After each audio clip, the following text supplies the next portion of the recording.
exam past papers of chemistry of 200,008. First question is,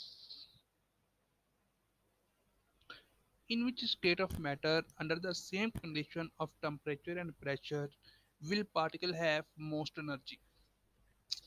Our options is molecule in a solid, option B is molecule in a liquid, option C is dissolved and in a liquid, option D molecule in a gas.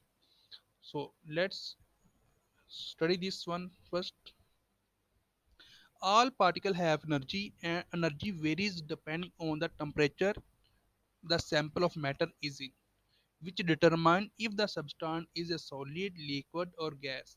Solid particles have least amount of energy because solid particles stay don't move and they can only vibrate. They have very minimum energy. But liquid molecule can move freely, so they have high energy, and gas particle have greatest amount of energy because gas particle are very free to move. They have no force of attraction between them, so they have maximum amount of energy. So the answer of this question one is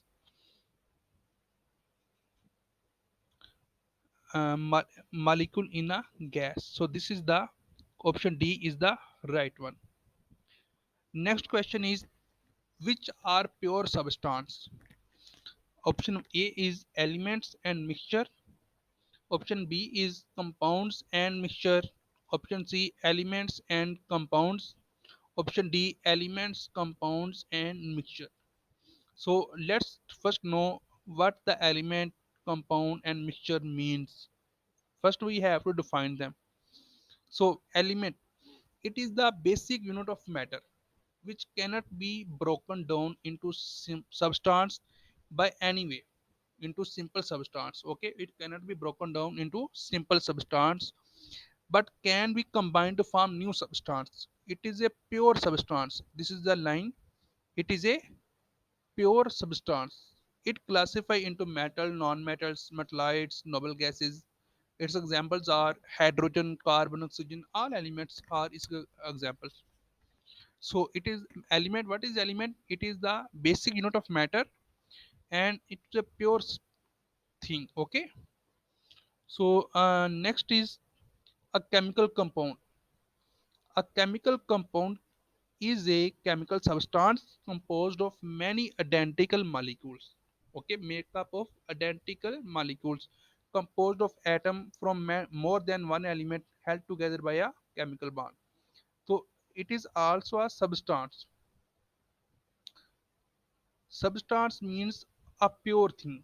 I think pure thing is called substance. So chemical compound is also a pure thing. It is made up of different kinds of element, but repeatedly they identical element composed of many identical molecules. Okay. So third is a mixture. In chemistry, a mixture is a material made up of two or more different chemical substances. See, two or more different chemical substances. This is the point. Two or more different kind of substance, not a single substance, not a pure, but different contain different substances that makes it impure, which are not chemically combined.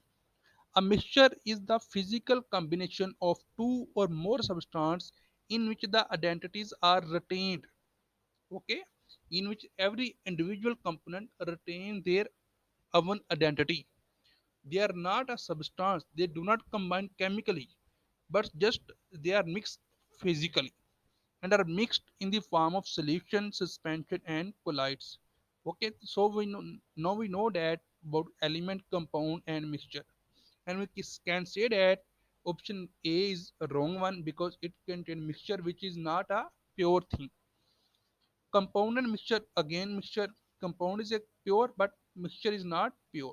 Element and compound, yes, option C is the right one because it contains elements and compounds which are pure substances. Mixture is not a pure substance. Next question is, which element is most powerful oxidizing agent? Okay, in chemistry, an oxidizing agent or oxidizing agent is a substance that has the ability to oxidize other substance. A compound, a chemical which has ability to oxidize other elements, compounds, it is a oxidizing agent. In other words, to accept their electron.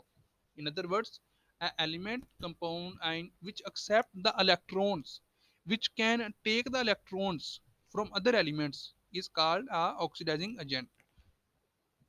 Common oxidizing agents are oxygen, hydrogen peroxide, and the halogens. Okay, halogens. See first, huh. Atoms and substance that have an unusually large affinity for electron, which has large affinity for electron, tend to be good oxidizing agent. Okay, the element which has more electron affinity is a good oxidizing agent. These compounds are strong oxidizing agent because element become more electronegative as the oxidation state of their atom increases. So let's find the answer. Sodium is a metal. It is electropositive element.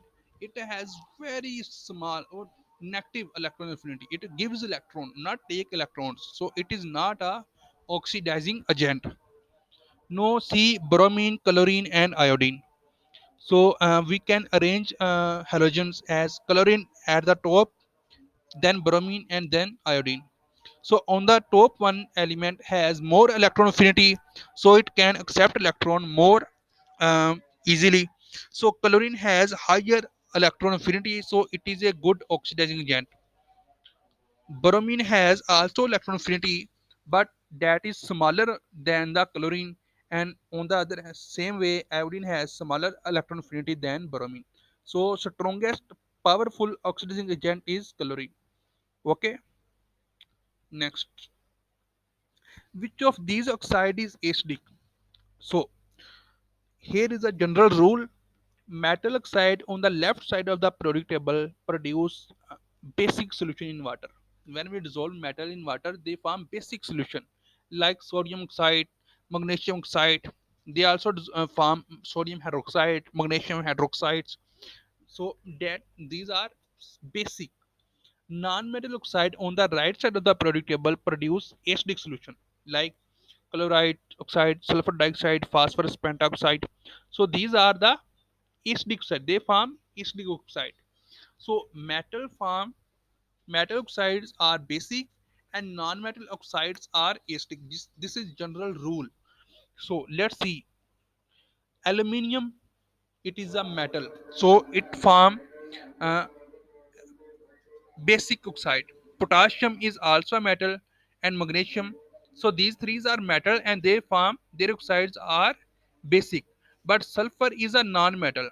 So oxides of sulfur are acidic in nature. Okay.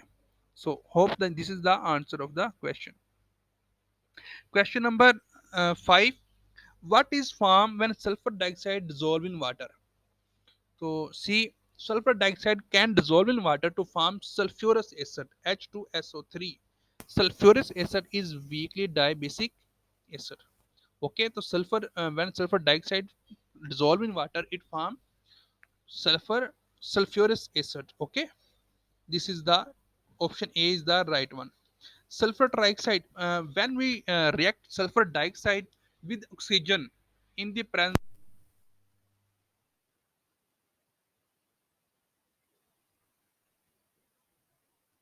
of water, hydrogen sulfide is also formed by another reaction which we react hydrogen with oxygen,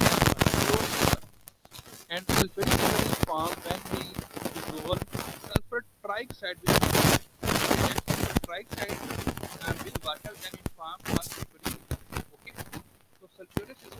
Answer to this question is sulfurous acid. Thanks for watching. If you have any question, you can ask me in the comment.